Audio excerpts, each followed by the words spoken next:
नमस्कार। मैं इस वीडियो के माध्यम से आज आपसे एक बहुत ही सामान्य रोग जिसे हम मूत्र तंत्र संक्रमण कहते हैं, इसके विषय में कुछ बात करने जा रहा हूँ। मूत्र तंत्र संक्रमण महिलाओं में होने वाला एक बहुत ही सामान्य रोग है। ये छोटे बच्चियों को होता है, युवतियों को होता है, महिलाओं को होता है और वृद्ध आयु की महिलाओं को तो बहुत होता है। जब भी आपको इस प्रकार का संक्रमण होगा तो आपको मूत्र त्याग करने में जलन होगी, थोड़ा दर्द होगा, थोड़ा जल्दी जल्दी आपको मूत्र करने जाना होगा। हो सकता है आपके पेट के निचले हिस्से में थोड़ा दर्द हो, आपको थोड़ा बुखार आए और कभी कभी तो मूत्र में थोड़ा रक्त आने लगता है। जब भी किसी महिलाओं को यह इन्फेक्शन होता है तो हम चिकित्सक के नाते उनसे कहते हैं कि आप अपने मूत्र की एक कल्चर की जांच कराइए। आज मैं इस वीडियो के माध्यम से आपसे इस मूत्र के कल्चर सेंसिटिविटी टेस्ट के विषय में ही बात करने उपस्थित हुआ हूं।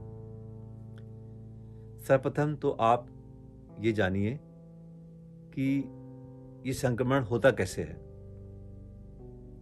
ये कीटाणु महिलाओं के जनांगों में कहां से आते हैं? ऐसा देखने में आया कि कुछ महिलाओं में जिनमें योनि मार्ग में संक्रमण रहता है तो उनके कीटाणु योनि मार्ग से बाहर निकलकर उनके बाहरी जनांगों में एकत्रित हो जाते हैं। कुछ महिलाओं में जिनको प्राय कुछ कब्जियत रहती है, उनमें उनके मल में वो बैक्टीरिया पनप सकते हैं और मल द्वार द्वारा बाहर निकलकर युवतियों के जनांगों में आ जाते हैं। तो इस प्रकार वहाँ कुछ कीटाणु पहले से ही उपस्थित रहते हैं और जब भी कभी ऐसी परिस्थिति बने कि जनांगों में सफाई की कमी रही या सेक्स संबंध बने तो वो कीटाणु महिलाओं के मूत्र छिद्र द्वारा मूत्र नलिका से होते हुए मूत्राशय के अंदर पहुंच जाते हैं और वहाँ पहुंचकर वो धीरे धीरे मल्टीप्लाई होते हैं, 2 से 4, 4 से 8, 8 से 16, और जब वो बहुत अधिक मात्रा में बन जाते हैं तो मूत्राशय के अंदरूनी सतह पर चिपक जाते हैं और संक्रमण पैदा करते हैं, जिसको हम लोग सिस्टाइटिस कहते हैं। इस संक्रमण से जब भी कोई महिला ग्रसित होगी तो समुचित चिकित्सा करने के लिए उसको मूत्र तंत्र कल्चर की जांच की आवश्यकता होगी। क्यों हम ये जांच को आवश्यक समझते हैं? सर्वप्रथम तो हम ये जानना चाहते हैं कि आपको किस प्रकार के कीटाणुओं से संक्रमण हुआ है। देखिए, अधिकांशतः महिलाओं में जो संक्रमण होता है उस कीटाणु का नाम है इश्चेरिशिया कोलाई। लगभग 90 से 95% महिलाओं में ई कोलाई द्वारा मूत्रतंत्र संक्रमण होता है। इसके अलावा कुछ महिलाओं में प्रोटियस नामक बैक्टीरिया से संक्रमण हो सकता है। कुछ महिलाओं में स्यूडोमोनास नामक बैक्टीरिया से संक्रमण होता है और यह संक्रमण अत्यधिक गंभीर प्रकार का होता है। और चौथा है जिसे हम क्लैप्सिला के नाम से जानते हैं। तो इस प्रकार ये 4 में से किसी एक बैक्टीरिया से आपको संक्रमण हो सकता है, 1 या 2 से भी हो सकता है। तो क्योंकि हर बैक्टीरिया को मारने की दवा अलग अलग हो सकती है, इसलिए हमें जानना बहुत आवश्यक है कि आपको किस बैक्टीरिया द्वारा संक्रमण हुआ है। इसके अतिरिक्त हम कल्चर जांच से ये भी जानना चाहते हैं कि आपको जो भी बैक्टीरिया है वो अंदर कितनी संख्या में है, उनकी मात्रा क्या है, उससे रोग की गंभीरता पर असर पड़ता है। तो हम कल्चर जांच द्वारा ये देखते हैं कि आपको 40 बैक्टीरिया है, 100 बैक्टीरिया है कि लाखों की तादाद में बैक्टीरिया है। तीसरी बात जो हम कल्चर की जांच से जानना चाहते हैं वो ये कि जो भी कीटाणु आपके मूत्र तंत्र में संक्रमण कर रहे हैं वो किन दवाओं के प्रति सेंसिटिव हैं, किन दवाओं के प्रयोग से वो जल्दी मरेंगे। इस प्रकार आप समझ गए होंगे कि ये मूत्र तंत्र की कल्चर जांच आपके लिए और हमारे लिए क्यों आवश्यक है। आइए अब मैं आपको बताता हूं कि यदि हम या मेरे कोई साथी आपसे मूत्र तंत्र का संक्रमण के निदान के लिए मूत्र की कल्चर जांच का नमूना एकत्रित करने के लिए कहते हैं तो आपको किन सावधानियों का प्रयोग करना चाहिए। सबसे पहले आप ये समझिए कि आपको जो मैं सावधानियां अब बताने जा रहा हूं, उन सावधानियों की आवश्यकता क्यों है। अभी मैंने कुछ देर पहले आपको बताया कि महिलाओं के जननांगों में कुछ कीटाणु पहले से ही उपस्थित रहते हैं, जो कि या तो योनि मार्ग से आते हैं या मल द्वार से आते हैं और वहां पर अधिक संख्या में हो सकते हैं। अगर आप मूत्र का नमूना देने से पहले जननांगों को भली भांति साफ नहीं करेंगे, जिस प्रकार से मैं आपको बताने जा रहा हूं, तो वो जो कीटाणु पहले से बाहर मौजूद हैं वो आपके मूत्र के नमूने में चले जाएंगे और एक गलत रिपोर्ट आपको मिल जाएगी। इस नमूने को हम लोग कंटामिनेटेड सैंपल कहते हैं। अतः ये आपकी व्यक्तिगत जिम्मेदारी है कि आप मूत्र का नमूना देते समय इन सभी सावधानियों को बरतें, जिससे आपका समय, आपकी ऊर्जा और आपका धन अनावश्यक रूप से जाया ना हो और आपको चिकित्सक बार बार यूरिन कल्चर जांच करने के लिए ना कहें। तो देखिए क्या सावधानी आपको बरतनी चाहिए। मूत्र का नमूना लेने के लिए सबसे पहले आप पैथोलॉजी लैब से एक स्टेराइल बॉटल या विसंक्रमित जार प्राप्त करिए। ध्यान रखिए कि वो जार बहुत पहले का रखा हुआ नहीं होना चाहिए।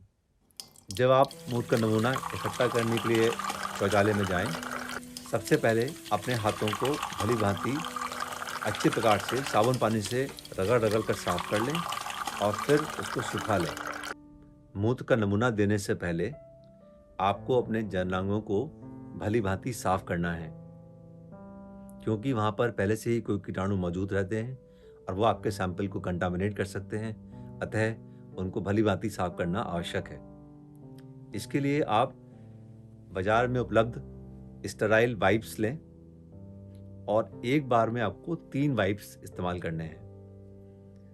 टॉयलेट सीट पर बैठकर एक हाथ से जननांगों को खोलें और दूसरे हाथ से पहले एक वाइप लें, उससे क्लीन करें, मूत्र मार्ग का रास्ता, योनि मार्ग का रास्ता साफ करें, उस वाइप को फेंक दें।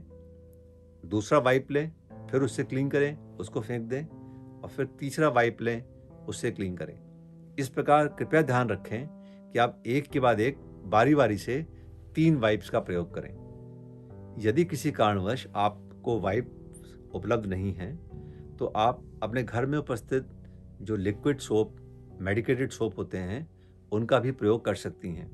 वो साबुन को हाथ पे लें और भली भांति जननांगों पर, मूत्र मार्ग के बाहर, योनि मार्ग के बाहर अच्छे से लगाएं। कुछ सेकंड के लिए इसको लगा रहने दें और फिर साफ पानी से धो दें। धोने के बाद किसी टिश्यू पेपर से या टॉवल से उसको सुखाना ना भूलें। कृपया ध्यान रहे कि मूत्र का नमूना देने से पहले जननांग गीले नहीं होने चाहिए, वरना ऐसा हो सकता है कि गलती से कुछ पानी की बूंदें आपके मूत्र के नमूने के जार के अंदर चली जाएं और उसे कंटामिनेट कर दें। फिर आप एक टॉयलेट सीट पर बैठकर जब मूत्र त्याग करना शुरू करें तो प्रारंभ का लगभग 10 से 15-20 ml पेशाब व्यर्थ जाने दें, उसको जाने दें और जब थोड़ा मूत्र निकल चुका हो तब आप वो जार मूत्रधार के सामने लाएं, जिससे कि उसके अंदर मूत्र इकट्ठा हो सके। मूत्र इकट्ठा करते समय ध्यान दें कि वो जार के बाहरी सतह पर इधर उधर ना गिरे।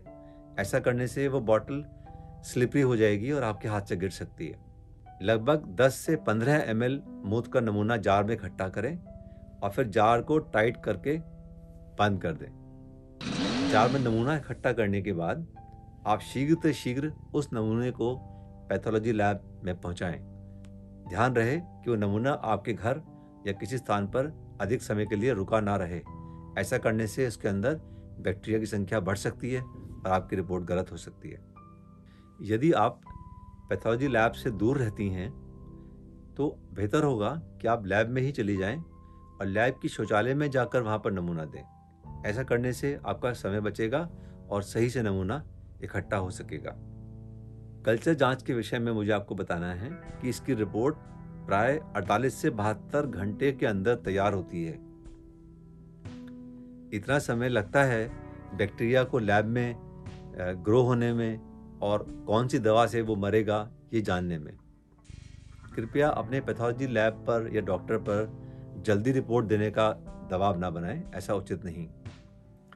जब आपकी रिपोर्ट आपको मिल जाए तो आप उसे स्वतः पढ़कर समझने का प्रयास ना करें। कृपया यह काम डॉक्टर पर छोड़ दें।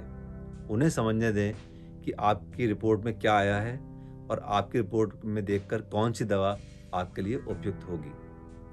आशा है आप मेरे द्वारा बताए गए सावधानियों के महत्व को समझ गए होंगे और जब भी चिकित्सक आपसे मूत्र तंत्र का संक्रमण के विषय में जानने के लिए मूत्र की कल्चर जांच करने को कहें तो कृपया इन सभी सावधानियों का प्रयोग करें, जिससे कि आपका समय जाया ना हो, आपकी निदान सही से हो सके और आपको बार बार मूत्र कल्चर की जांच करने की आवश्यकता ना पड़े। नमस्कार।